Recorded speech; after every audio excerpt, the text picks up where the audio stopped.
Un petit café à la Maison des Solidarités Mandela de Valence. Ce matin-là, les adhérents de cette association du quartier de Font-Barlette se rendent à 10 km de là pour faire des conserves.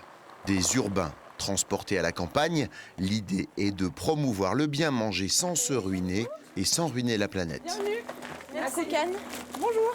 Aujourd'hui, comme toutes les semaines, la conserverie mobile, une camionnette aménagée, s'est posée chez de généreux producteurs de fruits et légumes. L'idée, c'est aussi de lutter contre le gaspillage alimentaire, d'accord, parce qu'il y a pas mal de légumes qui sont jetés des fois quand ils sont abîmés. Là, c'est Graines de Cocagne, un jardin d'insertion qui met à disposition environ 50 kilos de légumes bio. On a des invendus ici et assez naturellement, du coup, nos légumes, on est content qu'ils soient transformés et qu'ils trouvent une seconde vie avec les bocaux. Et puis en plus, c'est des bocaux qui vont pouvoir être distribués aux maisons de quartier à des personnes qui ont des difficultés à accéder aux légumes bio parce que c'est quand même un surcoût. Donc du coup, pour nous, c'est gagnant, quoi. Sous la houlette de Djoura, les adhérents vont ainsi apprendre à transformer des légumes en condiments. Pour cela, on révise les classiques, des ustensiles propres, une hygiène scrupuleuse et le couteau qu'il faut dompter. L'idée, c'est de sensibiliser et de favoriser l'accès à une alimentation plus saine et plus équilibrée. Donc il n'y a pas de profil, c'est pour toutes les populations, tous les milieux sociaux, etc.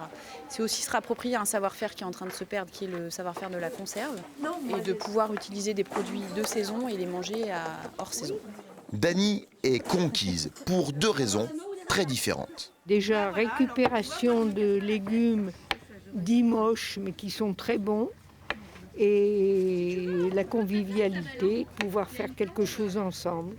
Au terme d'une journée conviviale, les apprentis ont mis en pot leurs futurs condiments. Une présentation appétissante qui donne des idées à Fatima.